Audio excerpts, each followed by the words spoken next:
Want to begin by telling you a little story. Well, I've actually told you the story before of how I spent several years when I was a young monk working with my judgmental and critical mind, which was incessant, and replacing it with loving kindness towards myself and whoever it was that I was judging.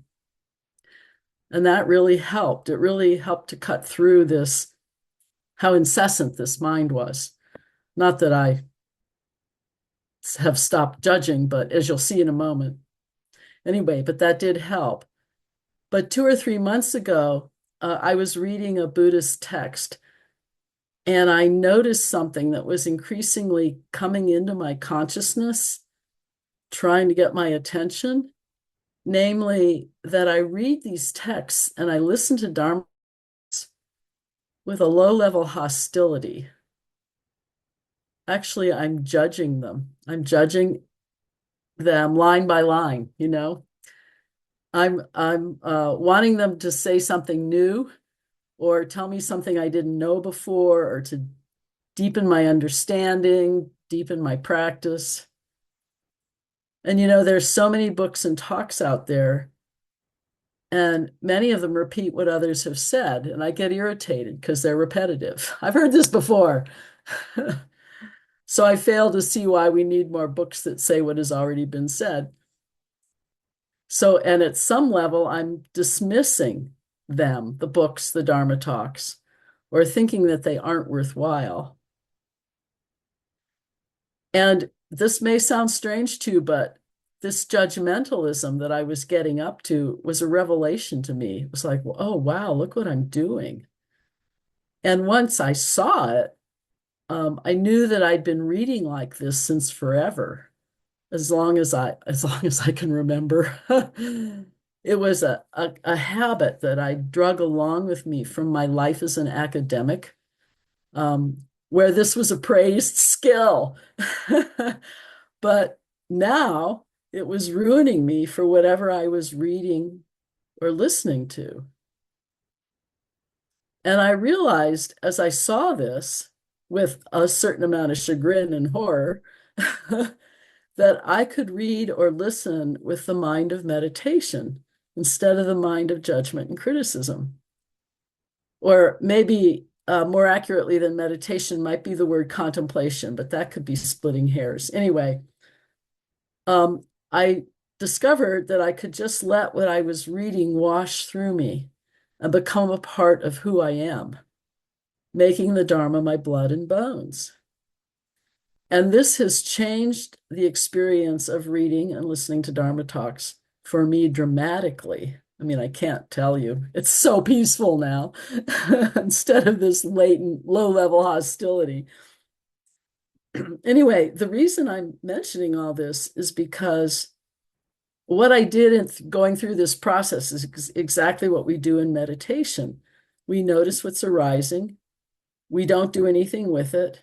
We see it clearly. We let it come and go. With time, we might see patterns like I was seeing in this example that request a course correction of us.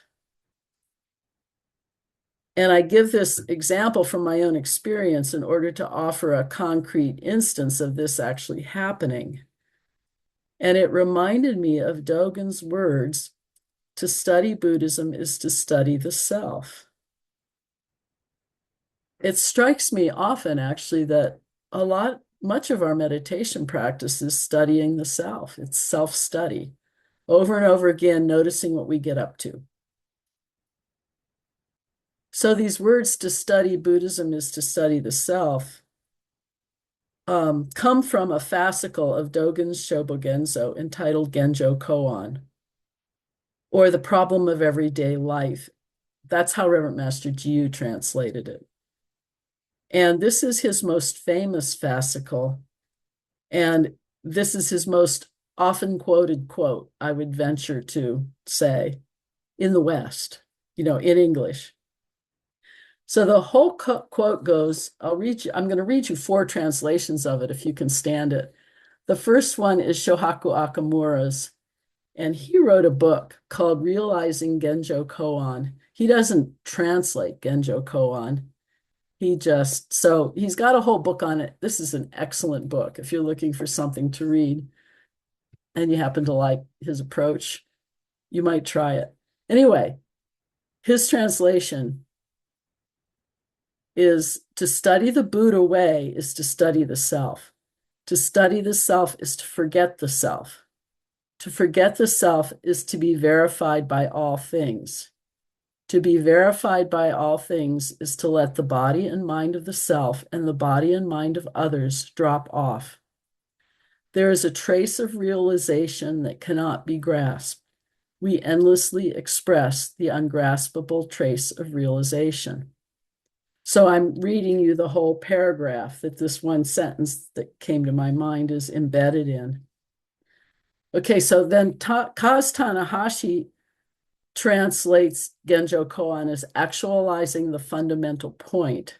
Remember, Reverend Master Jiyu called it the problem of everyday life. And his translation of this piece is to study the Buddha way is to study the self. To study the self is to forget the self. To forget the self is to be actualized by myriad things. When actualized by myriad things, your body and mind, as well as the bodies and minds of others, drop away. No trace of realization remains, and this no trace continues endlessly. And it's kind of, I'm not sure I'll make this clear in my talk, but it's this last sentence that's kind of interesting to me to see how it differs in the translations. Okay, so our own dear Reverend Hubert, when he translated this chapter of the Shobogenzo, he called it On the Spiritual Question as it manifests before your very eyes, instead of, actualizing the fundamental point. On the spiritual question as it manifests before your very eyes. To learn what the path to Buddhahood is to learn what the true self is. To learn what the true self is to forget about the self. Now, I should say, he's capitalized true self. And so to learn what the true self is to forget about the self with a small s. To forget about the self with a small s is to become one with the whole universe. To become one with the whole universe is to be shed of body and mind and their bodies and minds. The traces from this experience of awakening to one's enlightenment will quiet down and cease to show themselves, but it takes quite some time for all outer signs of being awake to disappear. Okay, all outer signs of being awake to disappear. And then the last one, Reverend Master Jiyu's translation, The Problem of Everyday Life. When one studies Buddhism, one studies oneself. When one studies oneself, one forgets oneself. When one forgets oneself, one is enlightened by everything. And this very enlightenment breaks the bonds of clinging to both body and mind, not only for oneself, but for all beings as well. So instead of dropping off body and mind, she says it breaks the bonds of clinging to body and mind. If the enlightenment is true, it even wipes out clinging to enlightenment. Therefore, it is imperative that we return to and live in the world of ordinary people. So, in some ways, those translations are very much alike, and in some ways, they're quite different. And I just thought you might be interested in the differences, or I like different translations, so I'm imposing them on you. So now Akamura, whose translation I read first, he thinks that Genjo Koan is the key to understanding Dogen. And the reason it's the key to understanding Dogen is because of its emphasis on non-duality. And so just kind of keep that thought in mind as we go along. So I think we could start by noticing that this quote from Genjo Koan is step-by-step instructions for training. And to me, it's a little like the ox herding pictures. There's 5 steps in that quote. It's like the ox herding pictures where there are 10, if you remember them or are familiar with them. To study the Buddha way is to study the self. It is what was going on in the story I told about myself at the beginning of the talk. One of the very first tasks of training is to be aware, just period, to be aware. But in this case, to be aware of my own inner thoughts and to be aware of what my mind is doing. Akamuri Roshi says that to study really means to live our practice. And in this book, Realizing Genjo Koan, he reminds us that I study and Buddha way are non-dual. So to study is to meditate. So that's what this first step in our training to study Buddhism is to study the self is pointing us towards. So far, so good. But then we have to study the self is to forget the self. And there's a part of me that goes, wait, what? What is he talking about? And how do we get from studying the self to forgetting the self? There's a sense in which studying the self makes the self more apparent to us. I've often thought about this, that all this sort of, rumination on what my mind gets up to is me being too self-aware when I'm trying to drop off the self, right? But anyway, studying the self seems to make it more apparent to us rather than forgetting it. We're instead paying special attention to it. But if we return to my example, once I had noticed how the judgmental mind was working, what happened was that it dropped off. So reading from the mind of meditation, reading books from the mind of meditation, I forgot all about what the self thought of what I was reading. So I'm in a place of no self. I forgot the self. And benefit was accruing actually to myself by doing that. So one of those little Zen paradoxes. But also, when we study the self, we come to find that the self does not exist. That is, that the self is not a solid, independently, well, I shouldn't say it's not that it doesn't exist, but it's not a solid, independently existing entity, but it's deeply dependently co-arising and quite insubstantial. So when we study the self, where can we separate our own self from all the other selves that are our world? But we have to study the self to get here. So step 1 and step 2, study the self and forget the self. And I'll just draw your attention to what I mentioned about Reverend Hubert earlier, is that he flips this a bit because he translates the first self, to study Buddhism is to study the self. He translates that as true self with capital letters, and the second self as the small self. So he's reading this as, when we study the Buddha way, what we are studying is the true self. And when we study the true self, the small self drops off. We forget it. And that's probably just another way of saying the same thing. Okay, so step 3 in our progression along the path is, once we've forgotten the self, we're verified, actualized, enlightened. The different translators use different words, by all things. So I'm like, wow, boy, I just got what we all wanted, right? Or we just got what we wanted. Deeply cool. And Reverend Hubert translates this as, we become one with the whole universe, which I think is just wonderful. I'm all up for this, Anyway, so we're enlightened by all things. We're not enlightened by ourselves. And I find it intriguing to consider that it's not us who control all things, or who run our lives, or who run the universe, but that rather we become who we are through all things, everything that is not us. So we're back to Thich Nhat Hanh's piece of paper. Thich Nhat Hanh says the piece of paper is made of non-paper elements, the sky, the rain, the tree, etc.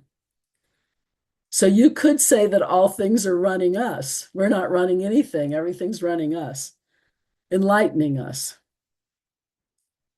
We recognize through our meditation practice, through studying the self and forgetting the self, how deeply and completely all things are interconnected. I say this over and over again. I wonder if you're tired of it. And perhaps it's easy to think, yeah, I know that. I think this a lot when I'm reading Buddhist stuff, right? With my judgmental mind. But do we really know that? Do we get it viscerally that everything depends on everything else? That everything depends on everything else. If we get it viscerally, we'll be caring for all things without discrimination. Caring for all things without discrimination. We could begin our day by asking, what could I care for today that normally I take for granted, or don't even notice, or actively reject? Or who could I send kindness and merit to today that normally I expel from my world? A homeless person, a person in prison for murder or rape, a government leader we seriously disagree with, a trillionaire, a spider. Some of us expel spiders from our reality. Can we truly wish them to be well and happy? Actually, we may not realize this, but our lives depend on them being well and happy. And this may be the greatest offering we can make to the world, wishing them to be well and happy. Step 4, now body and mind of self and all things drop off. That's step 4. The dropping off of body and mind is one of Dogen's key phrases, and it's how he expressed his own Kensho experience, his own enlightenment experience. This is to understand interdependence, to understand emptiness, to understand love, as Kathy Fisher would say. Body and mind drop off when we see how insubstantial everything that exists is. When we study the self, we might notice how much we change from moment to moment. Scientific research studies, and I've probably said this to you before, show that an emotion never remains longer than 90 seconds. 90 seconds.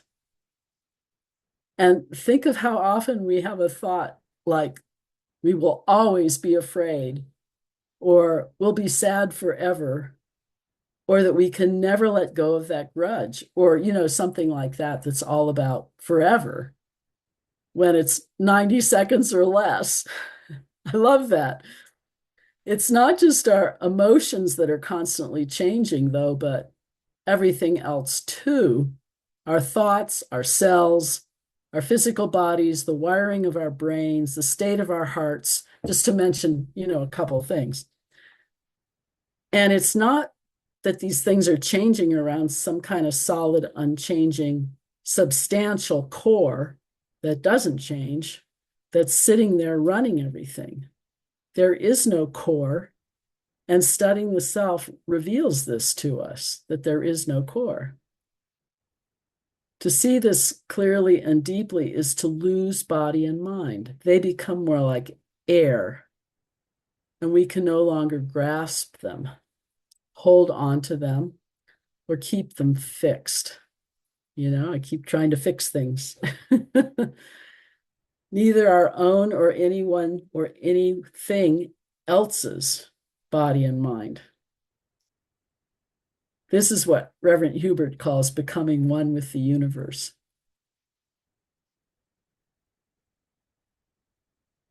So in this state, we're actually completely permeable. We're permeated by all things, and we permeate all things. It's not just that all things are in us, but we're in all things too. And there's nothing that isn't in us and that we are not in. Zazen is one way that we do this. Akamura says, when we let go of thought, that is when we sit. That's his way of talking about Zazen. When we let go of thought, we settle our whole being into interpenetrating reality. What a lovely thing to think of when you're sitting, you know? Settling your being into interpenetrating reality. Okay, so we're at step 5 now. The last 2 sentences. Kaz translated them as no trace of realization remains, and this no trace continues endlessly. There's something almost vastly, boundlessly incomprehensible about that. I love it. But anyway, I think you could recognize the 10th ox herding picture in that. No trace of realization remains, and this no trace continues endlessly. The 10th ox herding picture is called Returning to the World with Bliss Bestowing Hands. You know, the fellow with the sack over his back, laughing, goes walking into the marketplace and dispenses toys to all the children. Just carrying on. No big deal. Or I think this is also related to one of Dogen's other mantras, which is endless training. He's always talking about endless training. So, okay, we're enlightened, or maybe we're a little bit enlightened, you know, we got a little, what's it? Now we continue to carry on our daily lives. Just that. I mean, what else are we going to do? We don't tout our enlightenment. We don't show it off. However much of it we may or may not have, which we can't judge anyway or know. We don't rename ourselves Maitreya and declare ourselves to be the future incoming Buddha. Mind you, people have done that. We don't rest on our laurels or decide that we're done training and now we can eat bonbons and read movie magazines or spend our lives on social media. We make no attempt to make our enlightenment visible, however modest or not that enlightenment may be. We do not need to be proud that we are Buddhist or that we do Buddhist practice or that we keep the precepts or that we were nice to the cashier in the grocery store, that we smiled at the homeless person, or that we are enlightened. We simply know that we carry on. We carry on, that we do the best we can. We attempt to free all people and things from our preconceptions about them. I'm going to say that again. We attempt to free all people and things from our preconceptions about them. We're freeing them from our preconceptions about them. I mean, isn't that terrific? And we value kindness and hope that we have demonstrated that just a little today, demonstrated that kindness just a little today. Our enlightenment carries on with no trace. Thank you very much for listening.